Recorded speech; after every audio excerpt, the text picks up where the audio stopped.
The Parliament of Iran approved a bill to suspend cooperation with the International Atomic Energy Agency.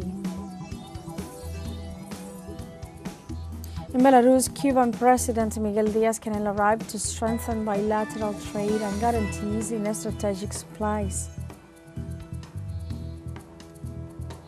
And in Paraguay, health workers mobilized in Asunción to demand decent working conditions and reject any attempt at privatization or outsourcing.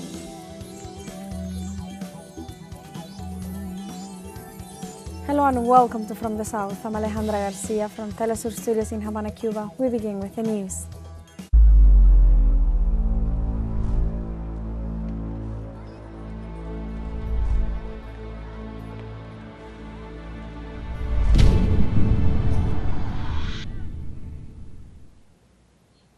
The Parliament of Iran approved on Wednesday a bill to suspend cooperation with the International Atomic Energy Agency. The member of the presidency of the Iranian Parliament, Alireza Salimi, announced the decision and pointed out that it will be sent to the Supreme National Security Council for its approval. Salimi criticized the organization for its silence about the attacks against the nuclear facilities of his country and emphasized that the measure seeks to keep the inspectors of the agency from entering the Persian territory and to sanction those who allowed their entry. The lawmaker also emphasized the will to continue working on nuclear energy for peaceful purposes in spite of the threat and recent attacks by Israel and the United States.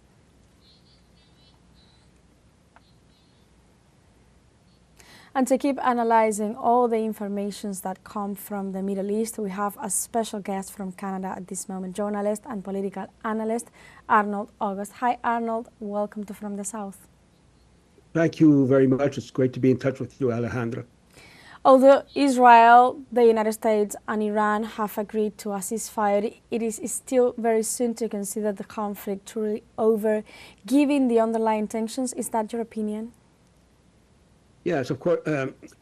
Iran agreed, but we have to underline, in my view, that it was Israel, which was the country that offered to have a ceasefire because they were losing very badly against Iran. Now, in terms of the current situation, to answer your question further, it's very difficult to analyze how this truce or whatever ceasefire will go through, because Trump, as you know, within 1 minute, it can have 3 or 4 different views.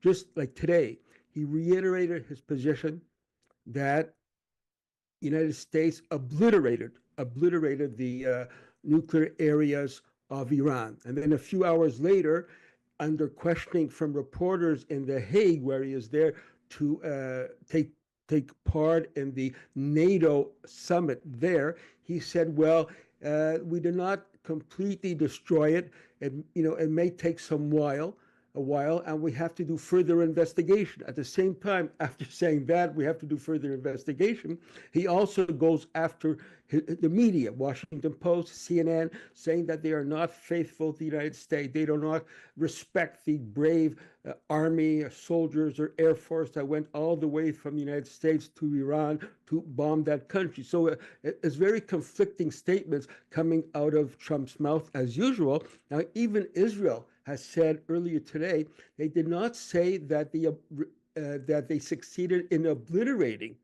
those targets. They say that more investigation has to be done. When they talk about more investigation has to be done, in the back of my head, I'm always concerned about the following. When they say more investigation has to be done, does that mean that Israel is planning to send troops on the ground, or United States troops on the ground, to check the facilities in Iran? I don't know. But today, the Israeli IDF said that they have forces in Iran monitoring the situation. So one has to be careful when they're evaluating whether they obliterated or not. It leaves the door open for further, perhaps, I'm wrong, I hope I'm wrong, perhaps further incursions by Israel in Iran to try to, set what they say, set the record straight, especially when we know, if I'll just conclude on that, as I mentioned to the other host, Louis, about 5 days ago, in that interview with teleSUR, I said the issue for Israel and United States was not at the time the nuclear issue. It was regime change. And yes, just yesterday,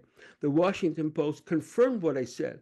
They said that this was being planned. The attack against Iran that took place a couple of days ago, this was being planned a long time ago, before the controversy of enrichment of uranium is taking place. So the overall goal for the United States and Israel, irrespective of negotiation, is regime change in Iran. In my view, one cannot take our mind off that specific objective of the United States and Israel. And to what extent was Israel's military campaign and this premeditated plan you mentioned against Iran dependent on U.S. support, and could such an operation have even occurred without U.S. backing? Well, just to, I'll just give you a quote from Joe Biden, supposed to be the moderate in U.S., right? He's not, but he said, if Israel, this is when he was a senator, if Israel did not exist, we would have to invent it. That goes a long way to illustrate in a very open way that Israel is an instrument of the U.S., in my view, to advance its geopolitical goals in the Middle East and West Asia. So Israel is doing the work for United States. I don't believe that Israel controls the United States. I think the United States controls Israel. Of course, they may have some contradictions with regard to Netanyahu and on the one hand, and Donald Trump on the other, but the overall geopolitical goal remains the same. And so, the answer to your question is very simple. Israel would not exist without the support of the United States. And this was shown, Israel, attacked Iran, okay? And they successfully brought the United States into the war because Israel knew very well by attacking Iran, they will not be able to finish the job. Israel needed the United States to so-called finish the job, which they didn't, by the way, but this is what they had in mind. They needed the United States. So this shows once again that Israel is the instrument of the United States. I mean, in my view, I think we're going through historic situation, Alejandra. United States said, they don't like, United States and Israel said they don't like Iran because Iranians go on the street and shout down, death to America, death to Israel. That was about a week ago. Well, I got news for Mr. Trump and Mr. Netanyahu. The Iranians went out on the street once again, not only in Tehran, but other cities in Iran, just a couple of days ago, after Israel was forced to concede and ask for a ceasefire. And they were shouting slogans, amongst other, death to America, death to Israel. So I think, in my view, the most important thing in this whole scenario that is for sure is that Israel lost that war regarding Iran. One has to keep in mind, Alejandro, that the success of the Iranian missiles against Israel resulted, guess how much it resulted in terms of damage, just in the last week or two? $1.3 billion. That's a lot of money. And cities like Haifa, which are very important for the Israeli economic, political, and cyber strategy, is almost completely obliterated, and Tel Aviv is also in rubbles. So no one can hide the fact that Israel was the one who attacked. Iran defended itself, and they did so very well. They actually defeated Israel on the battlefield, and Israel had to beg for mercy for a ceasefire. And going back to an idea that you mentioned earlier, while the United States is attributing the end of the hostilities to its intervention and its targeted strikes on Iranian nuclear facilities, Iranian officials and even Israel are acknowledging that the impact was minimal. Can such external military actions realistically halt Iran's nuclear program in the long term and also Iran's determination to self-defense? Well, I think that, I'm not a scientist, a nuclear scientist at all, but I would like to say the following, that, Iran, Israel and the United States can bomb the Iranian facilities, but they cannot bomb and obliterate the Iranian mind, which has a civilization of 5,000 years, scientific and other aspects of civilization. Irrespective of what happens materially, in my view, the Iranians will be able to recuperate themselves. And if they need to, and I think they have to, go on to enrich uranium to defend themselves. I don't think they have any other choice. Like, why is the United States not attacking North Korea now? Because they have nuclear weapons. And what happened with Libya, Mohammed Gaddafi? When he had nuclear weapons, they did not dare to attack him.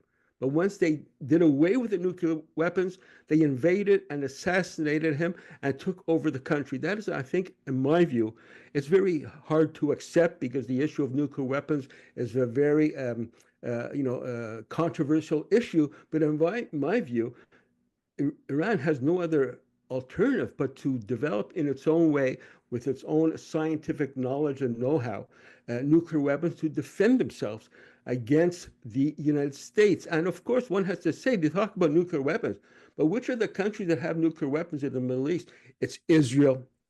It's supported by which country?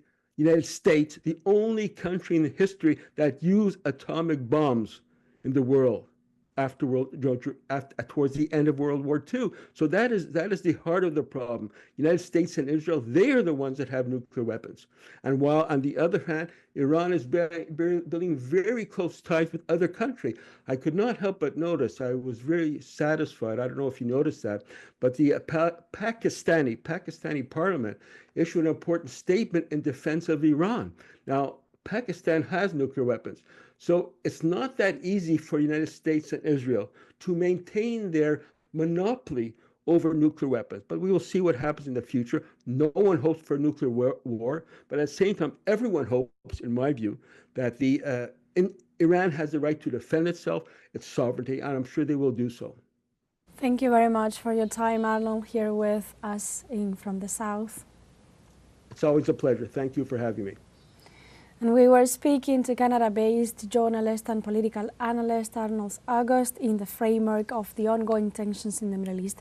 And after this interview, we have a short break coming up. But first, remember, you can join us on TikTok at teleSUR English, where you'll find news in different formats, news updates, and more. We'll be right back. Stay with us.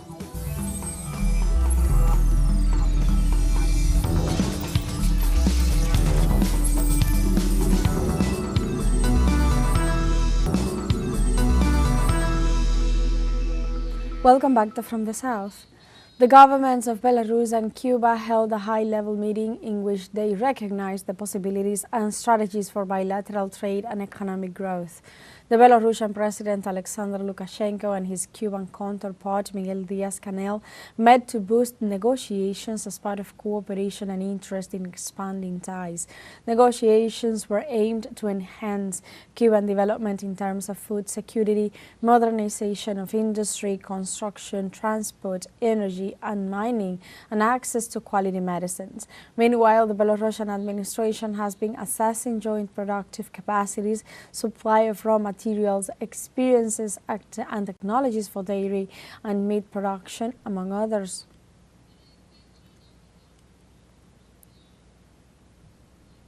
Chinese Prime Minister Li Qiang delivered a speech at the World Economic Forum known as the Summer Davos, held in China, where he called for collaboration between countries in the field of trade and investment.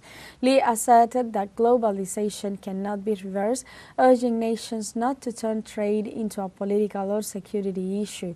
These words highlight a pragmatic approach that aligns with the need for a more equitable world order, where emerging powers such as China seek to redefine the norms and rules governing international trade.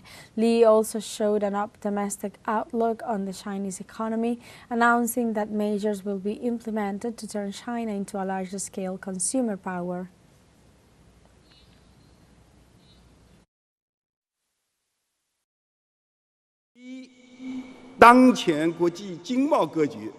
Currently, the international economic and trade landscape is undergoing profound changes. Influenced by geopolitics and technological innovation, economic structure, and various other factors, the global economic landscape is undergoing significant transformation and adjustment. The global economy is deeply integrated, and no country can grow or prosper alone, isolated from the world. Cooperation is the inevitable choice for development. In the Netherlands, NATO countries committed to invest 5% of GDP annually on defense and security-related spending by 2035. The higher defense spending goal came as a response to demand by US President Donald Trump and to Europeans' fears that Russia poses a growing threat to their security. The new spending target is a jump worth hundreds of billions of dollars a year from the previous goal of 2%. The final declaration also includes a line promising further support to Ukraine. For its part, Russia has accused NATO of being on a path of militarization and warned of the villainization of the country in order to justify its defense spending increase.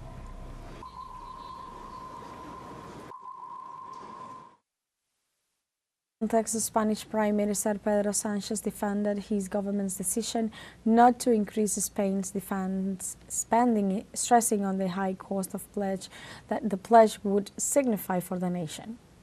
Si hubiéramos aceptado lo que se había propuesto, if we had accepted what was proposed, Spain would have to spend more than 300 billion euros by 2035.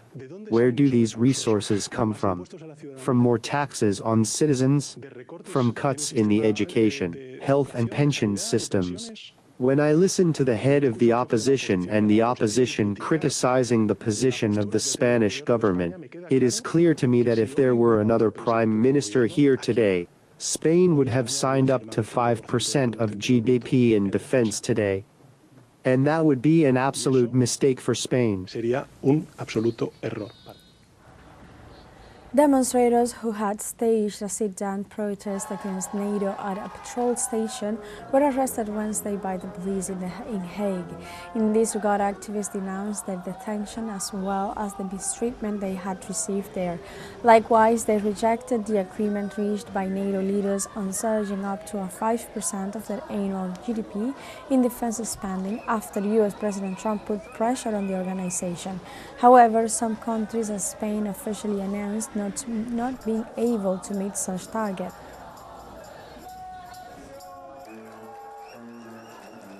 What it is doing, it's protecting the interests of the rich, of the very few, of the 1%, and the 1% is making money off of fossil fuels. They're making money off of arms. They're making money out of the agricultural system that is ruining the planet, the food system, and most people, I think, are basically suffering from it, and only very few people are benefiting. We have a second short break coming up, but before we invite you to visit our Facebook page at teleSUR English. There you'll be able to watch our top stories, special live coverage and much more. Follow our page and activate the notification button to stay up to date on the world's most recent events. Final short break, don't go away.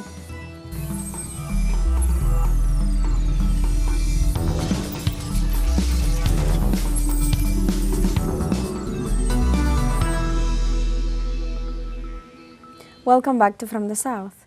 Health sector workers in Paraguay mobilized to demand decent working conditions. On a day of protest called the Great White Tide, health personnel gathered outside the Ministry of Public Health in the Paraguayan capital. The medical workers, who came from various regions of the country, rejected any attempt to privatize or outsource public services. They denounced such attempts as an attack on the quality of service and their contractual rights. Union leaders emphasized the urgent need for improvements to working conditions and the public health system.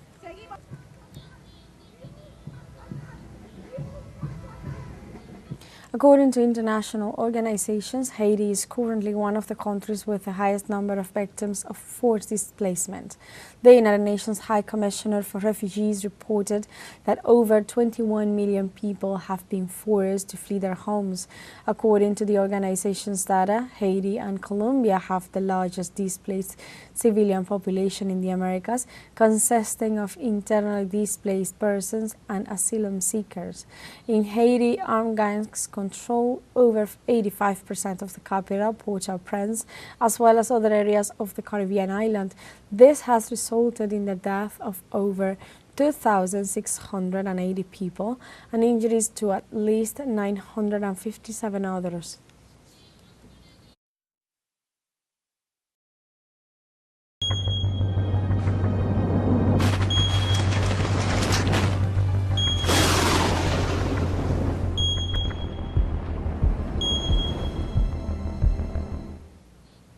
The Andean region of Venezuela has reported damage due to rains and floods following the arrival of tropical wave number 9. In states such as Mérida and Táchira, throws caused rivers to swell, forcing dozens of families to evacuate due to infrastructure damage. Authorities in Trujillo confirmed that at least 30 houses were affected and another 37 families were affected in Barinas. Although there have been no reports of injuries or death due to the storm, the national government has ordered immediate attention to the affected areas to ensure the safety of the population.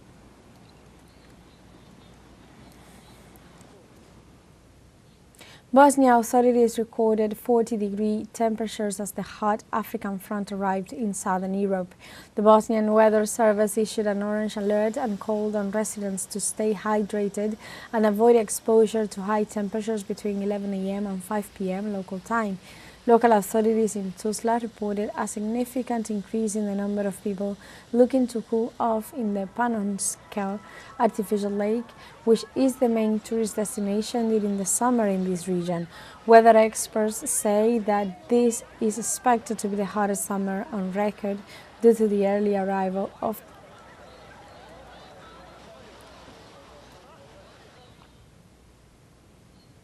Kenyan demonstrators clashed with police on Wednesday in a protest to honor those killed and missing a year ago at Gen Z rally in rejection of the president's bill to surge taxes. Protesters demanded justice for the murder of at least 60 people and the abduction of 80 more, in addition to demand justice for the killing of blogger and teacher Albert Ojwang a month ago while he was in police custody. Regardless of the warnings of the Ruto administration, victims' families, human rights groups and youth organizations alongside former Chief of Justice David Maraga and Senator Okija Omtata took to the streets in Nairobi and many cities across the country. The capital is currently on high alert and schools are closed nationwide due to the unrest.